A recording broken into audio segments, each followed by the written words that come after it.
یہ ہمارے پڑوس میں انڈیا ہے، ہندی زبان کی ایک کہاوت ہے، سروم دکھم، کہ زندگی نام ہی دکھوں کا ہے۔ اس لیے آپ یہ نوٹ کریں گے، میں یہ عرض کرتا ہوں کہ زندگی اور مصائب چولی دامن کا ساتھ ہے۔ بے شک۔ اس لیے جو شخص مصائب کو برداشت نہیں کرتا وہ دراصل اپنی زندگی جینا ہی نہیں چاہتا، کہ مصائب کے بغیر تو زندگی ہے ہی نہیں۔ اب ان مصائب کے اوپر اللہ کا حکم کیا ہے؟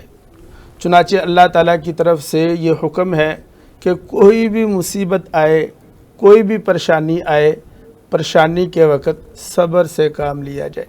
بے شک۔ قرآن پاک نے بالکل واضح انداز میں ارشاد فرمایا، ان اللہ مع الصابرین، کہ اللہ تعالیٰ صبر کرنے والوں کے ساتھ ہے۔ اور پھر فرمایا، ان تصبروا وتتقوا، اگر تم صبر اختیار کرو اور تقوی اختیار کرو تو فرمایا یہ تمہارا کچھ بھی نہیں بگاڑ سکتے۔ بے شک۔ فلسفہ حسینیت یہ ہے کہ مصائب پر صبر سے کام لیا جائے، اور فلسفہ حسینیت یہ ہے کہ حق کے دامن کو کبھی بھی نہ چھوڑا جائے۔ دو لفظوں میں عرض کروں گا کہ کربلا کا سب سے بڑا سبق اور حضرت حسین رضی اللہ تعالیٰ عنہ فلسفہ حسینیت یہ ہے کہ مردوں نے وہاں پر حق اور صبر کا ساتھ نہیں چھوڑا، اور عورتوں نے حیا اور پردہ کا ساتھ نہیں چھوڑا۔ بے شک۔ لہذا صبر، مصائب پر صبر کرنا اور حق کا پرچم اگر تھام لیا تو پھر اسے ہمیشہ بلند رکھنا، چاہے اپنی جانی کیوں نہ چلی جائے، یہی حسینیت سے ہمیں سبق ملتا ہے۔ بہت خوب۔ سر ہمیں بتائیں، 9 اور 10 محرم کو روزہ بھی رکھا جاتا ہے، تو روزے کی کیا اہمیت ہے 9-10 محرم کی؟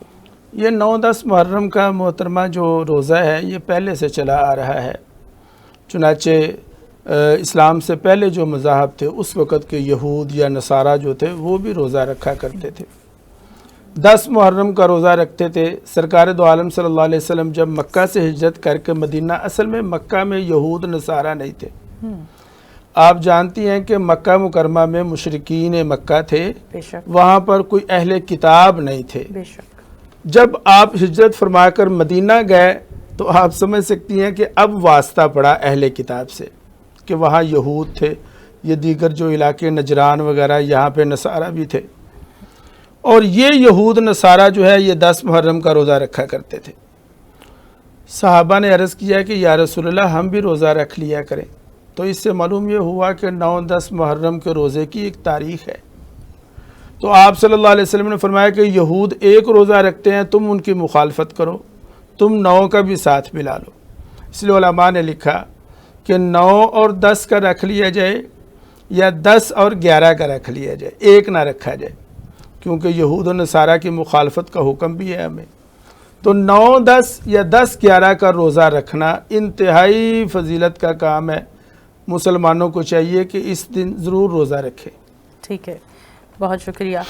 دین اسلام میں ہم قربانی کو آپ نے بہت بہتر طریقے سے بیان کیا۔ دین اسلام میں قربانی کا، پردے کا، صبر کا بہت زیادہ ہمیں ہر جگہ سبق دیا گیا ہے، لیکن آج کے دور میں ہم بہت ساری اور طرح کے لوگوں کو بھی دیکھتے ہیں، ہم لوگ بھی دیکھتے ہیں، اس طرح سے ہم نہ تو صبر کر پاتے ہیں، نہ ہی دین کو اس طرح سے تھامے ہوئے ہیں۔ لیکن یہ کربلا کا واقعہ ہر انسان کے اندر دین کو، مذہب کو زندہ کر جاتا ہے، اس بارے میں کیا کہیں گے آپ؟ واقعہ کربلا قیامت تک کے لیے تمام انسانوں، میں یہ عرض کروں گا کہ صرف مسلمانوں کے لیے نہیں، اگر کوئی غیر مسلم ہے، یہودی ہے یا کرسچن ہے، وہ نہ یہودیت چھوڑے، وہ نہ عیسائیت چھوڑے، وہ یہودی اور عیسائی ہی رہے، لیکن یہودی اور عیسائی رہتے ہوئے بھی حضرت حسین رضی اللہ تعالیٰ عنہ کی تعلیمات کو چھوڑ کر اس کا کوئی گزارا نہیں ہے۔ یہود یعنی مسلمان تو مسلمان ہے، دیگر مذاہب بھی، حضرت حسین رضی اللہ تعالیٰ عنہ نے صبر کیا، چنانچہ صبر کا تعلق صرف مسلمانوں کے ساتھ نہیں ہے، یہود بھی صبر کریں گے، تو یہود جو ہے وہ بھی مصائب پر صبر کریں گے تو ان کی بھی زندگی بہتر ہوگی۔ صرف مسلمانوں کا بازار ہی حق کے ساتھ نہیں چلے گا، کافروں کا بازار بھی حق کے ساتھ چلے گا۔ پورا تولنا صرف مسلمانوں کے بازار کی ضرورت نہیں، بلکہ ترازو ٹھیک ہو یہ کفریہ بازار کی بھی ضرورت ہے۔ ٹھیک۔ محرم الحرام کا غم اور دکھ ہر اس انسان کے دل میں ہے جو اہل بیت سے محبت رکھتا ہے، عقیدت رکھتا ہے۔ اہل بیت سے محبت اور عقیدت کے حوالے سے ہی کچھ لوگ اتنی محبت کرتے ہیں کہ وہ آبدیدہ ہو جاتے ہیں۔ اور نبی صلی اللہ علیہ وآلہ وسلم بھی جب حضرت امام حسین اور حسن رضی اللہ تعالیٰ عنہ سے محبت کیا کرتے تھے، پیار کیا کرتے تھے، تو وہ بھی آبدیدہ ہو جایا کرتے تھے۔ اس حوالے سے کیا کہیں گے آپ؟ ہمارے نبی کریم صلی اللہ علیہ وسلم اپنے دونوں نواسوں سے بڑی ہی محبت فرماتے تھے۔ بخاری شریف کی روایت ہے کہ سرکار نے فرمایا کہ ہما ریحانتان فی الجنہ، کہ یہ میرے جو نواسے ہیں یہ جنت کے پھول ہیں۔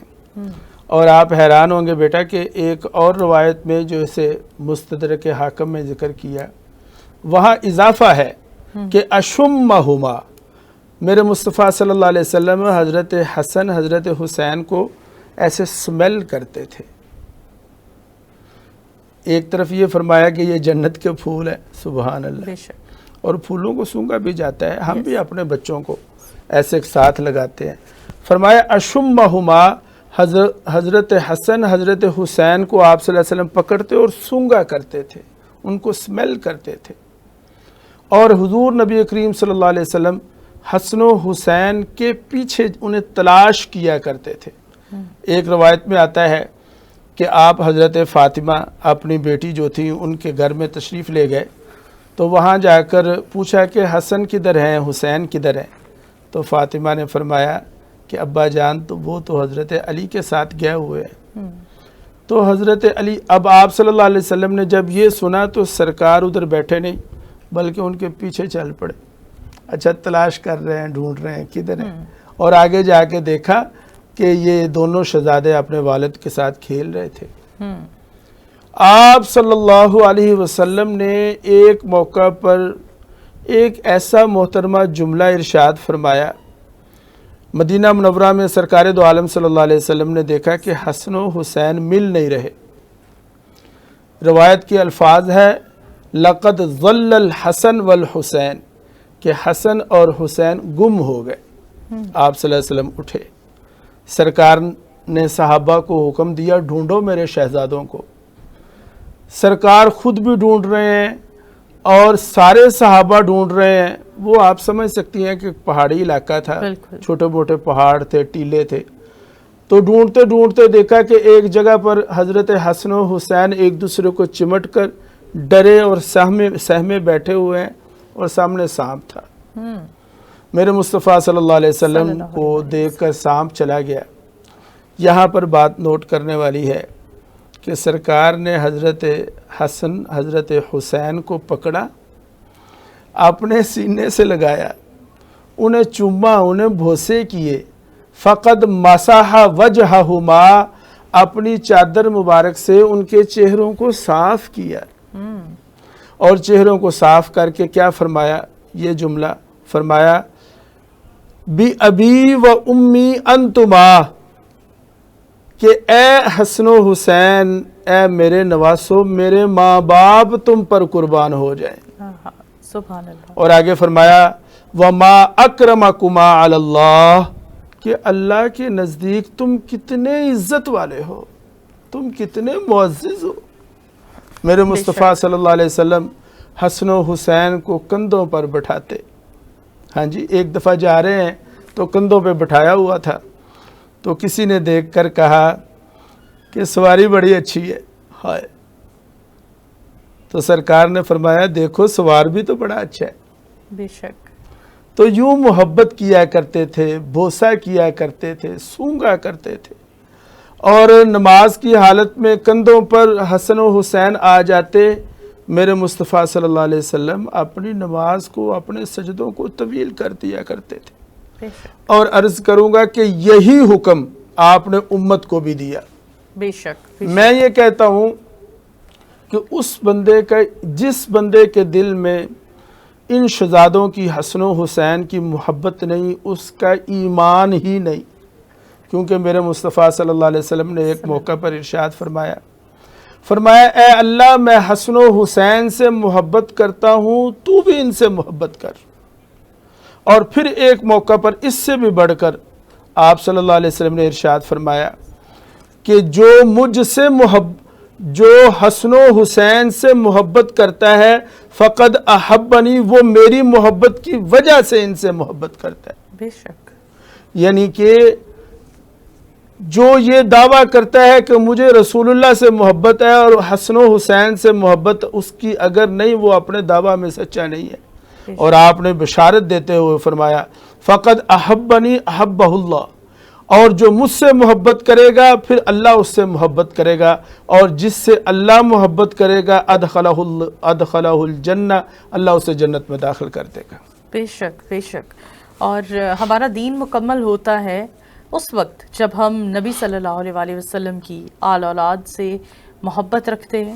اور محرم الحرام میں اور بہت سارے واقعات ہیں جو محرم الحرام کو ایک مقدس مہینہ بناتے ہیں، ان واقعات کی جانب بھی بڑھتے ہیں اور جانتے ہیں کہ محرم الحرام کیونکہ سانحہ کربلا 10 محرم 61 ہجری کو پیش آیا، لیکن اس سے پہلے محرم الحرام کی کیا اہمیت تھی، نبی صلی اللہ علیہ وآلہ وسلم نے محرم الحرام میں ہی اپنی محبوب ترین اہلیہ کا، حضرت خدیجہ رضی اللہ تعالیٰ عنہ کا غم بھی انہوں نے اسی مہینے میں دیکھا۔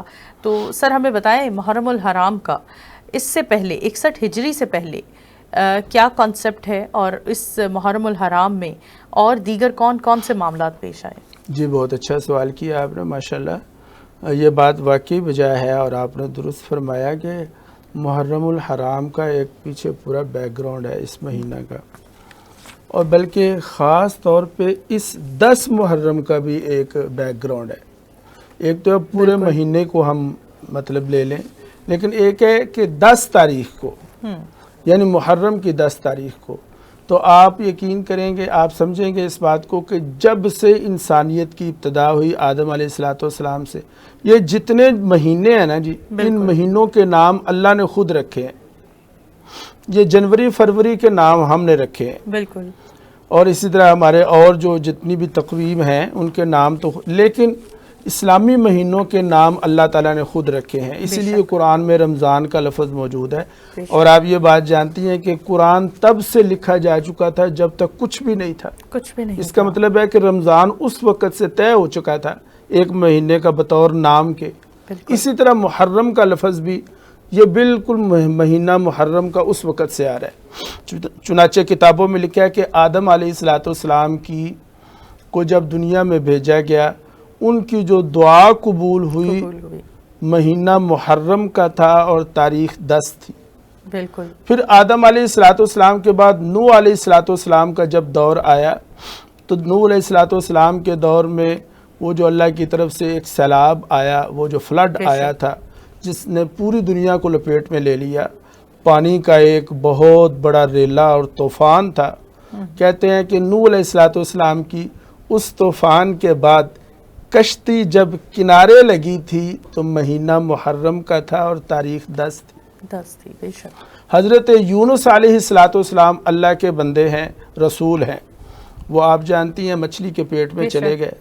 اچھا، وہاں جا کے انہوں نے وہ اللہ کی عبادت توبہ کرنی شروع کر دی، تو یونس علیہ السلام کی توبہ قبول ہوئی، مچھلی نے ان کو اپنے پیٹ سے نکالا، تو وہ بھی مہینہ محرم کا تھا اور تاریخ 10 کی تھی۔ اس اعتبار سے کتنے ہی واقعات ایسے ہیں جو اس وقت ذکر نہیں کیے جا سکتے وقت کی بندش قلت کی وجہ سے، لیکن محرم کی ایک اپنی تاریخ ہے۔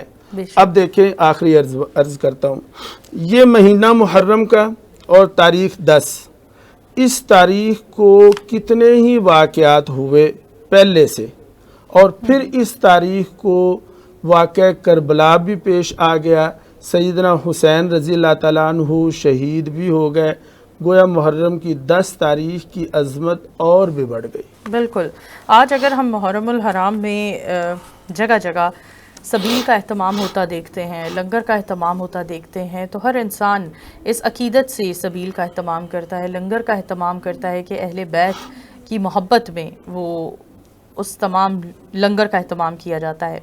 اگر ہم دیکھیں اپنے آس پاس تو کسی کا تعلق کسی بھی مذہب سے ہے، کسی بھی فرقے سے ہے، لیکن ہمیں بہت سارے لوگ غم حسین میں آپ دیدہ نظر آتے ہیں۔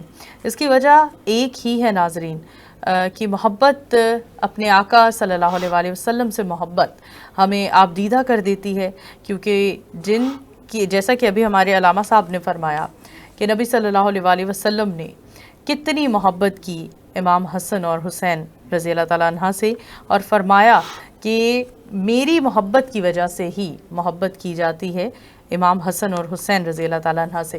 تو ایسا کیسے ممکن ہے کہ 9 اور 10 محرم کا موقع ہو اور کسی انسان کے دل میں اپنے آقا صلی اللہ علیہ وسلم کی محبت ہونے کے باوجود ان کے دل میں حضرت امام حسین رضی اللہ تعالیٰ عنہ کی قربانی کی تکلیف نہ ہو۔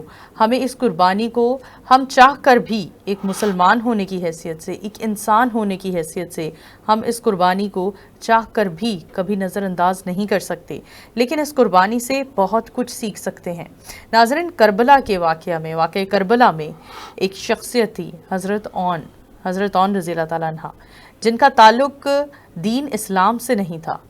ان کا تعلق دین اسلام سے نہ ہونے کے باوجود انہوں نے نبی صلی اللہ علیہ وآلہ وسلم کی آل اولاد کے لیے جو خدمات کیں وہ بھی ہم سب کے سامنے ہیں۔ تو لہٰذا اس طرح کی مثال، اس طرح کی بات ہمیں اس بات کی ایک ایگزامپل دیتی ہے کہ ہر وہ انسان جس کے دل میں انسانیت زندہ ہے، ہر وہ انسان جس کے دل میں نبی صلی اللہ علیہ وآلہ وسلم سے محبت ہے، وہ ان ہستیوں کا غم کبھی بھی نہیں بھول سکتا۔ اور ہم کربلا میں ایک بار پھر اگر ہم تذکرہ کریں حضرت زینب رضی اللہ تعالیٰ عنہ کی قربانی کا، کہ ان کے بیٹوں کی قربانی کا، اور اس کے علاوہ معصوموں کی قربانی کا، تو ناظرین ہر ماں کی آنکھ اشکبار ہوتی ہے، ہر باپ کی آنکھ اشکبار ہوتی ہے جب وہ تصور کرتا ہے کہ کیا بیتی ہوگی اس باپ پر جس نے بڑھاپے کے عالم میں اپنے جوان بیٹے کا لاشا اٹھایا، کیا بیتی ہوگی اس ماں پر جس نے اپنے جوان بیٹے کا لاشا دیکھا۔ تو ناظرین یہ تمام تر ہم مسلمانوں کے لیے ہی نہیں، ہم تمام تر انسانوں کے لیے واقعہ کربلا ایک بہت بڑی سیکھ ہے۔ ہمارے ساتھ موجود ہیں علامہ انجم ارشاد قاسمی صاحب، جن سے ہم 10 محرم الحرام کے حوالے سے بات کر رہے تھے۔ محرم الحرام کا مہینہ ہمیں کیا سبق دیتا ہے، اس حوالے سے ہم نے ان سے جانا۔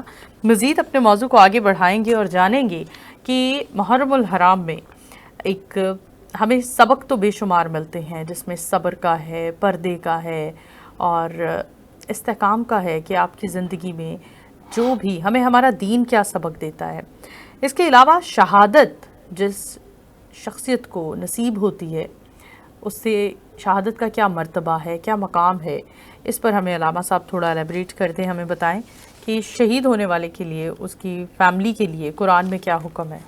جی بہت شکریہ جی، بسم اللہ الرحمن الرحیم۔ شہادت ایک بہت بڑا مرتبہ اور منصب ہے۔ اللہ تعالیٰ نے قرآن مجید میں انعام یافتہ لوگوں کا جہاں تذکرہ کیا تو وہاں پر جو کیٹیگری بنائی ہیں ان میں ایک کیٹیگری شہادت کی بھی ہے۔ چنانچہ فرمایا اولئک الذین انعم اللہ، وہ لوگ جن پر اللہ انعام کرتا ہے، ان میں نبیین پہلی یہ کیٹیگری، صدیقین نمبر 3 پہ شہداء اور نمبر 4 پہ صالحین۔ تو تیسرا درجہ ہے اس کائنات میں جتنے بھی انسان ہیں اللہ کے نزدیک کون کتنا محبوب ہے، اس اعتبار سے پہلا درجہ جو ہے وہ انبیاء کا ہے۔ دوسرا درجہ یعنی اللہ کو سب سے زیادہ محبوب جو طبقہ ہے پوری کائنات میں وہ انبیاء کا نمبر 1، اور دوسرے نمبر پر صدیقین کا، اور تیسرے نمبر پر شہداء کا۔ یعنی آپ اندازہ کر لیں کہ جو دین کی خاطر اپنی جان تک ہی قربان کر دے، پیچھے رہ کی گیا جی، وہ ایک جان ہی تھی جو اس نے دے دی. تو اس لیے اللہ تعالیٰ قرآن پاک میں ارشاد فرماتا ہے کہ جو اللہ کے راستے میں مارے جاتے ہیں انہیں تم مردہ نہ کہو.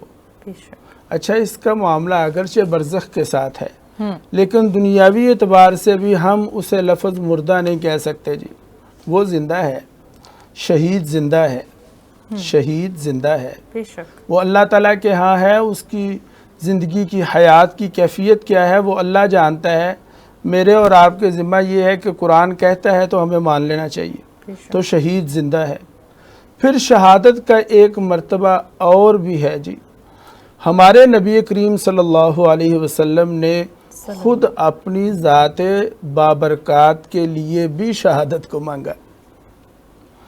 فرمایا کہ میں ایسا ہو اے اللہ تعالیٰ مجھ پر ایسا وقت آئے کہ میں بھی قتل کیا جاؤں، ثم احیا پھر زندہ کیا جاؤں، ثم اقتل پھر شہید کیا جاؤں، ثم احیا پھر زندہ کیا جاؤں، ثم اقتل پھر شہید کیا جاؤں. یہ آپ سمجھیں گے اس بات کو کہ 3 دفعہ فرمایا یا اللہ میں زندہ کیا جاؤں، پھر شہید کر دیا جاؤں، پھر زندہ کیا جاؤں. یہ جو 3 کا عدد ہے یہ گن کر تعداد کے لیے، کاؤنٹ کے لیے نہیں ہے، یہ کثرت پر دلالت کرتا ہے. جیسے ہم کہتے ہیں کہ یار میں نے تمہیں کتنی دفعہ کہا ہے، اس کا مطلب یہ ہے کثرت، یعنی بار بار ایسا ہو. یہ شہادت ایک ایسا منصب ہے کہ سرکار خود تمنا فرما رہے ہیں کہ بار بار ایسا ہو کہ مجھے زندگی ملے میں پھر شہید ہوں، پھر زندگی ملے پھر شہید. اس لیے فرمایا کہ شہید کے خون کا پہلا قطرہ جو زمین پر گرتا ہے اس قطرہ کے زمین پر گرنے سے پہلے اللہ تعالیٰ اس کے تمام گناہوں کو ختم کر دیتا ہے. بے شک بے شک. علامہ صاحب ہمیں بتائیے کہ صحابہ کرام کا نبی صلی اللہ علیہ وآلہ وسلم کے نواسوں کے ساتھ کیسا سلوک تھا، کیا محبت تھی، اس بارے میں تھوڑا بتائیے. ماشاءاللہ جی، یہ بھی بڑی اہم بات ہے، بڑا اہم ایک ٹاپک ہے. اچھا، اس بات کو عرض کرنے سے پہلے میں ایک چھوٹی سی بات عرض کروں گا. وہ یہ ہے کہ جب سرکار دو عالم صلی اللہ علیہ وسلم نے اس دنیا سے پردہ فرمایا تو حضرت حسین کی عمر مبارک تھی 6 برس. یعنی 6 برس کا ابھی یہ بچہ ہے اور نانا دنیا سے چلے گئے. اور حضرت حسین رضی اللہ تعالیٰ عنہ کی شہادت ہوئی 58 برس کی عمر میں. اب 58 میں سے اگر ہم مائنس کر لیتے ہیں 6 کو تو پیچھے زندگی تقریباً 51-52 سال بچتی ہے.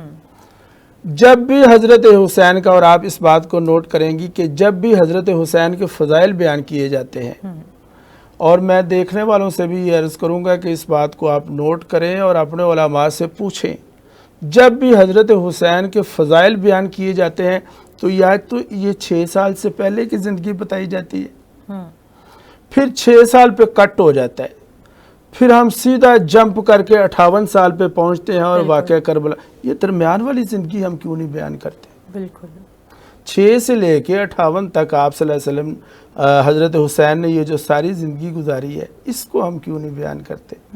میرا یہ ماننا ہے کہ اگر آج کے علماء یہ درمیانی زندگی کو بیان کرنا شروع کر دیں تو میری بہن آپ یقین کریں کہ سارے جھگڑے ختم ہو جائیں. بے شک 6 عمر سے پہلے تو بچے ہیں، یا تو بچپن بیان کیا جاتا ہے یا شہادت بیان کی جاتی ہے. آپ کی جوانی، آپ کا شباب، آپ کا لڑکپن، آپ کی شادیاں، آپ کی اولاد، یہ ساری زندگی کا تقریباً 51 سال ہم چھوڑ دیتے ہیں، بیان نہیں کرتے. میں انہی 51 سالوں میں سے 2-3 واقعات پہ روشنی ڈالوں گا. نمبر 1،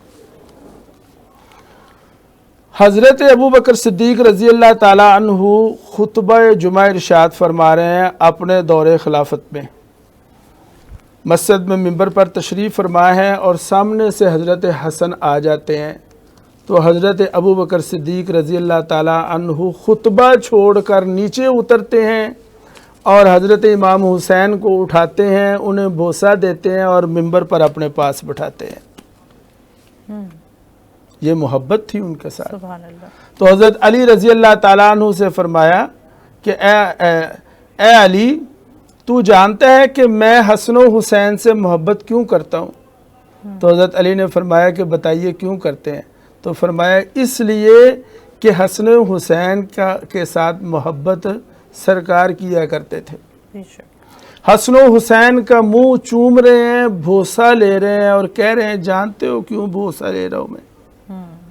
اس لیے کہ میرے مصطفیٰ نے ان ہونٹوں کو چوما ہے، ان رخساروں کو چوما ہے۔ یہ صحابہ کی یعنی حضرات حسنین کے ساتھ محبت تھی۔ بے شک۔ حضرت ابو ہریرہ رضی اللہ تعالیٰ عنہ بہت بڑے حدیث کے راوی ہیں، صحابی ہیں، جا رہے تھے کسی جنازے میں شرکت پر گئے، واپسی پر تھک گئے، بوڑھے ہو گئے تھے، تو ایک دیوار کے سائے کے نیچے بیٹھ گئے تھوڑی دیر سستانے کے لیے۔ اچھا وہاں پہ یہ بابا جی بیٹھے ہوئے ہیں حضرت ابو ہریرہ، اور حضرت حسین کا وہاں سے گزر ہوا، ممکن ہے کہ وہ بھی اس جنازے میں شریک ہوئے ہوں۔ تو جب وہاں سے گزر ہوا تو حضرت ابو ہریرہ حضرت حسین کے لیے اٹھ کر کھڑے ہوتے ہیں سبحان اللہ۔ اور اپنی پگ مبارک جسے ہم کہتے ہیں، اپنا امامہ مبارک اتار کر حسین کے جوتے صاف کرتے ہیں اور کہتے ہیں اے حسین تیرے جوتے میں اس لیے صاف کر رہا ہوں کہ تجھ سے مصطفیٰ نے محبت کی ہے۔ بے شک۔ اور حضرت عمر رضی اللہ تعالیٰ عنہ، یہ ایک بہت بڑا واقعہ ہے، آپ جانتی ہیں جب ایران فتح ہوا، ایران کا جو آخری بادشاہ تھا یزدگرد اس کا نام تھا، اس کی ایک بیٹی تھی، وہ اس کا نام تھا شہر بانو، شہر بانو جسے شہر جہاں کہا جاتا تھا۔ یہ عورت اتنی خوبصورت تھی، یہ اتنی خوبصورت تھی کہ جب یہ مدینہ میں آئی تو مدینہ کی عورتوں نے اپنے چہروں پہ کپڑے ڈال لیے کہ اتنی یعنی ہمارا تو حسن اس کے سامنے، انہوں نے اپنے چہروں پہ کپڑے ڈال لیے، یہ اتنی خوبصورت تھی۔ اب جب وہ مال غنیمت تقسیم ہو رہا ہے، عمر فاروق رضی اللہ تعالیٰ عنہ بیٹھے ہوئے ہیں، پوچھا کہ شہر بانو کس کے حصہ میں آئے گی؟ آپ نے فرمایا شہر بانو کے بارے میں بتاؤ یہ کون ہے؟ ظاہر نہیں پتا تھا۔ کہا جی یہ یزدگرد کی بیٹی ہے، شہزادی ہے۔ آپ نے فرمایا اچھا، اپنے بیٹے عبداللہ کو آواز دی اور فرمایا عبداللہ جاؤ، شہزادی ہے، شہزادے کو دوں گا، حسین کو بلا کر لے کر آؤ۔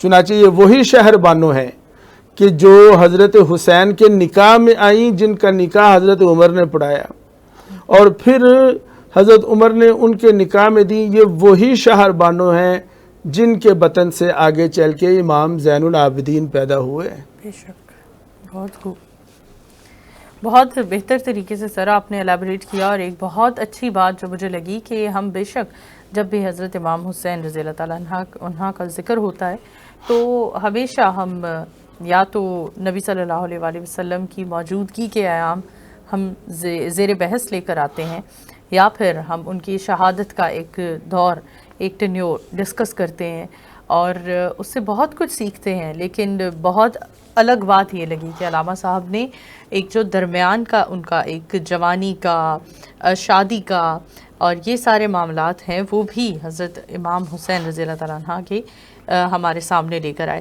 سر میں جاننا چاہوں گی کہ دین اسلام کے لیے موجودہ دور میں کن اقدامات کی ضرورت ہے، کیونکہ محرم الحرام میں بھی جو ادب ہے، جو محبت ہے، جو عقیدت ہے، وہ دین اسلام کی ہی بنیاد، تو دین اسلام ہی ہے، تو کن اقدامات کی ہمیں موجودہ دور میں ضرورت ہے؟ یہ بھی بڑا اہم سوال ہے، اس پر میں عرض کرتا ہوں، لیکن پہلے یہ سمجھیں کہ حضرت حسین کی ترجیحات کیا تھی۔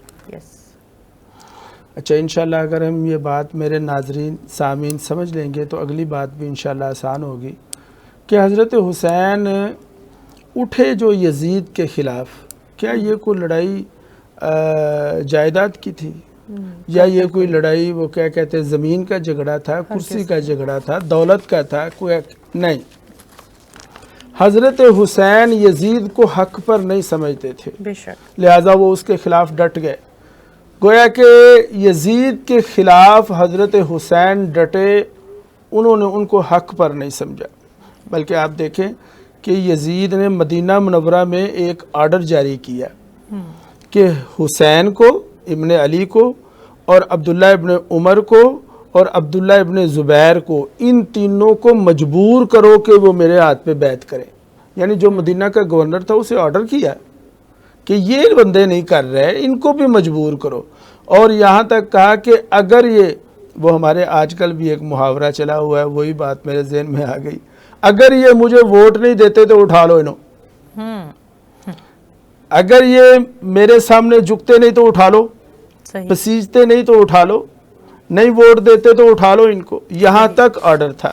لیکن حسین جھکے نہیں ہیں، اس کے سامنے رہے۔ کیوں رہے؟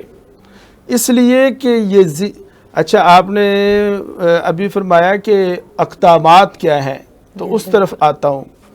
حسین نے یزید کو سمجھا کہ یہ ظالم ہے، لہذا حسین اٹھے ایک ظالم کے خلاف۔ آج کا قدم یہ ہے کہ آج کے ظالم کے خلاف اٹھنا ہم پر لازم ہے۔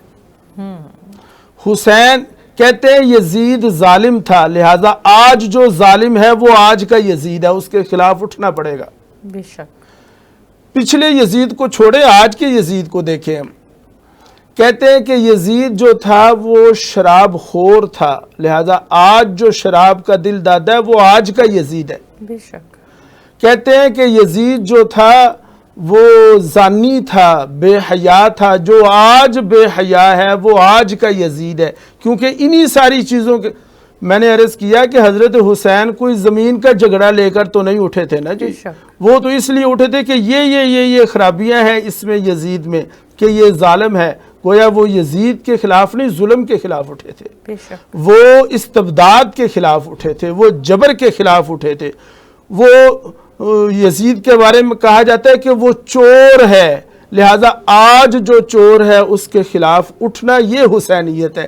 اور یہ بھی نوٹ کریں، ایک منٹ جی معذرت، جی ضرور، کہ یزید کرپٹ تھا، بڑی کرپشن کی اس نے، اسی لیے تو حسین اٹھے اس کے خلاف۔ لہذا آج کا جو کرپٹ ہے اس کے خلاف اٹھنا یہ حسینیت ہے۔ کیا بات ہے، بہت خوب علامہ صاحب۔ یہ موجودہ دور کے یزید کو پہچانے اور ظلم کے اور کرپشن کے خلاف کھڑے ہونا ہی حسینیت ہے، جو آج بھی زندہ ہے، اور حسینیت زندہ باد کے نعرے تا قیامت لگتے رہیں گے، کیونکہ حضرت امام حسین رضی اللہ تعالیٰ عنہ نے ایک ایسی قربانی دی جس سے دین مکمل ہو چکا۔ آگے بڑھتے ہیں اور محرم الحرام کے حوالے سے، 9 اور 10 محرم کی حوالے سے کچھ اہم عبادات ہیں جو کرنا ایک مسلمان کے لیے اس کی زندگی کو آسان بنا سکتا ہے، دیگر معاملات کو بہتر بنا سکتا ہے۔ تو علامہ صاحب سے جانتے ہیں کہ 9 اور 10 محرم کی شب کو ہم کون سے وظائف کر سکتے ہیں، کیا عبادات کر سکتے ہیں؟ بسم اللہ الرحمن الرحیم۔ محرم کے یہ جو 9 اور 10 یہ 2 دن ہیں، یہ بڑے اہمیت کے حامل ہیں، اور حضور نبی کریم صلی اللہ علیہ وسلم سے اس دن کے بارے میں روزہ کی تعلیمات ہیں۔ چند ایک باتیں ایسی ہیں جو ان ایام کے ساتھ خاص ہیں، ان کے لیے پہلی بات تو یہ سمجھ لیں، ایک روایت آتی ہے کہ 10 محرم کو اپنے اہل خانہ پر وسعت کرنا، یعنی گھر کے لوگوں پر وسعت کرنا، یعنی یہ باعث اجر اور ثواب ہے۔ ایک روایت اس بارے میں موجود ہے کہ آپ نے فرمایا کہ تم وسعت کرو اس معاملہ میں۔ پھر روزہ کا رکھنا، اور اس میں یہ ہے کہ یہ بڑے اہم روزے ہیں، عبادت کے دن ہیں یہ، تو روزہ رکھنا۔ بالکل۔ ہمارے ہاں نا جی گزارش یہ ہے کہ ایک بات پوری چل پڑی ہے، 9-10 محرم کے روزوں کو نا ہم بھولتے جا رہے ہیں۔ اچھا، اس دن نا سبیلیں لگتی ہیں، بے شک پانی پلایا جاتا ہے لوگوں کو، اچھی بات ہے، میں اس کی نہیں کہہ رہا، میں اس کے خلاف بھی نہیں کہہ رہا، لیکن یہ ہے کہ اگر وہی سبیلیں نا ہم تھوڑا سا پیچھے لے جائیں اور افطاری کے قریب لے آئیں، یا وہی دیگیں وغیرہ جو ہیں ان کو تھوڑا سا پیچھے لے جائیں اور افطاری کے قریب لے جائیں، لوگوں میں ایک رجحان بڑھے گا کہ اس دن روزہ بھی رکھنا ہے اور افطاری بھی شام کو ہو جائے گی، کہ وہ سبیلیں بھی اس وقت ہو جائیں گی، اور اگر دیگیں وغیرہ ہیں تو وہ بھی اس وقت ہو جائیں گی، اور لوگوں کی افطاری بھی ہو جائے گی۔ اس لیے کہ بڑے اہم ایام ہیں یہ، روزے کی بڑی فضیلت ہے، راتوں کو جاگنا، عبادت کرنا۔ پھر اس میں نا جی ان ایام میں کچھ رسومات بھی آ گئی ہیں، ایک تو یہ ہے کہ 9 اور 10 کو ہم روزہ رکھیں، بالکل رات کو عبادت کریں، کوئی خاص عبادت نہیں بلکہ اللہ تعالیٰ کے سامنے رو کر گڑ گڑا کر مانگا جائے، دعائیں مانگی جائے، ہر وقت مانگنا چاہیے اللہ تعالیٰ سے۔ بے شک تہجد کے وقت اٹھا جائے۔ وہ کسی اللہ والے سے کسی نے پوچھا کہ شب قدر کب ہے، تو انہوں نے کہا کہ قدر کرنے والے کے لیے تو ہر رات ہی شب قدر ہے۔ بہت خوب۔ یعنی جس کو پتہ ہے کہ اللہ پاک یہ 7ویں آسمان پہ آیا ہوا ہے، وہ سوئے گا تو نہیں۔ بے شک جسے پتہ ہے کہ اب اللہ آوازیں دے رہا ہے کہ مانگو مجھ سے میں تمہیں دوں، بے شک تو وہ تو ہر رات اس کے لیے شب قدر ہوگی، وہ ہر رات اٹھے گا، اسے کہاں نیند آئے گی۔ بے شک تو اس لیے پھر اس رات کو بھی اہم سمجھتے ہوئے عبادت کرنا۔ پھر کچھ اس میں قباحتیں بھی ہیں، وہ بھی عرض کرتا چلوں جی۔ ایک تو یہ ہے کہ لوگ 9 محرم کو قبرستان میں جانا لازم سمجھتے ہیں۔ بالکل ہمارے نبی کریم صلی اللہ علیہ وسلم کا فرمان جس حد تک ہے اس کو اسی حد تک رکھنا، یہی دین کی اصل ہے۔ جی نہ اس سے کم کیا جائے نہ زیادہ کیا جائے۔ تو ہمارے نبی صلی اللہ علیہ وسلم اپنی حیات طیبہ میں ایک دفعہ 9 محرم کو تشریف لے گئے۔ اب اس کو ایک دفعہ پر ہی رکھا جائے، ہر دفعہ جانا اور لازم سمجھنا، یہ تو پھر ایک اضافی بات ہو جائے گی دین میں اس کی گنجائش نہیں ہے۔ ہاں اگر ایک بندہ ہے وہ جاتا رہتا ہے تو وہ چلا جائے، لیکن اس کو عبادت سمجھنا اور لازم سمجھنا، یہ میں سمجھتا ہوں ایک اضافی بات ہو جائے گی۔ پھر اسی طرح محرم الحرام کے ان سارے ایام میں ہم ان سارے ایام میں علماء کی تقریر سنتے ہیں۔ میں معذرت چاہوں گا میری بہن، لیکن جتنی بھی تقاریر ہم سن رہے ہوتے ہیں نا، ان تمام تقاریر سے ہمیں نا آج کے نوجوان میں مایوسی پیدا ہوتی ہے۔ آپ پوچھیں گے کیسے؟ تو وہ ایسے کہ ہم حسینیت بیان کر رہے ہیں کہ ہمیں یوں محسوس، زینب ایسے ہو گئی، سکینہ ایسے ہو گئی، وہ ایک نے کہا کہ شمر نے کہا کہ میں جبر ہوں تو حسین نے کہا میں صبر ہوں۔ نہیں، حسین پورے وجود کے ساتھ یزید کے خلاف اور نظام باطل کے خلاف ڈٹ کر کھڑے تھے۔ بے شک ہمیں بتایا جاتا ہے کہ وہاں پر یہ ہو گیا، خیموں کو ایسے ہوئے، یہ واقعات یا ہوئے ہوں گے، لیکن بات یہ ہے کہ اس سارے میں رول ہمارے سامنے جو حسین کا آتا ہے وہ یہی آتا ہے کہ انتہائی قسم پرسی کے ساتھ نہیں، انہوں نے تلواریں سنبھالی ہوئی تھی۔ اور میں عرض کروں کہ میں فی زمانہ سلام پیش کرتا ہوں غزہ کی ان مسلمانوں کو، فلسطین کے مسلمانوں کو، ان عورتوں کو سلام پیش کرتا ہوں کہ جنہوں نے آج کے دور میں، آپ نے دیکھی ویڈیوز وہ غزہ کی، فلسطین کی، کہ بچوں کے لاشیں سامنے پڑے ہوئے ہیں۔ آج کی مسلم عورت نے بچوں کی لاشوں کو دیکھ کر سر سے کپڑا نہیں اتارا، انہوں نے کیسے اتار لیا ہوگا؟ بے شک اس لیے یہ ایسے محسوس ہوتا ہے حضرت حسین رضی اللہ تعالیٰ عنہ کو ہم سنیں ان 10 ایام میں، لیکن میں یہ عرض کروں گا کہ ان 10 ایام میں سنیں اور بیان کرنے والے ایسا بیان کریں کہ نوجوانوں کے دل میں جذبہ جہاد پیدا ہو۔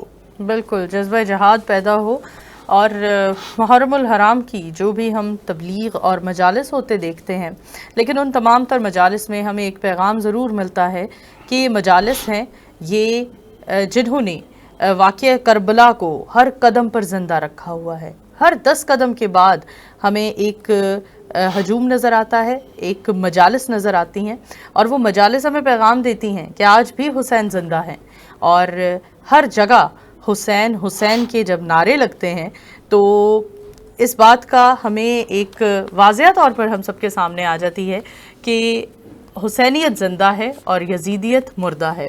اور علامہ صاحب آپ کا بہت شکریہ آپ کے وقت کا، اور اسی کے ساتھ اپنے تمام دیکھنے والوں سے اجازت چاہیں گے۔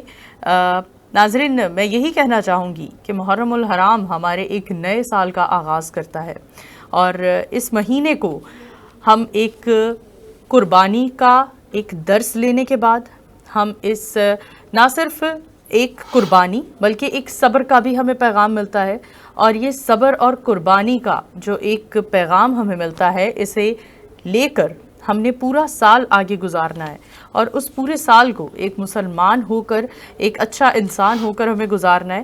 ہمیں نہ صرف ان 10 دنوں میں یا صرف ان 2 مہینوں میں حضرت امام حسین رضی اللہ تعالیٰ عنہ کی قربانی کو یاد رکھنا ہے، بلکہ ہمیں پورا سال ان کی اس قربانی کو یاد رکھنا ہے، اور کوشش یہ کرنی ہے کہ جس دین کو انہوں نے بچانے کی کوشش کی، اور اس دین کے جو اقدامات ہیں، جو ہمیں حکم دیے گئے ہیں، احکامات ہم پر جاری کیے گئے ہیں، لازم کیے گئے ہیں، انہیں ہم پورا کریں۔ اسی کے ساتھ اپنی میزبان نور امان اللہ کو دیجیے اجازت، دوبارہ حاضر ہوں گے، تب تک کے لیے اللہ حافظ۔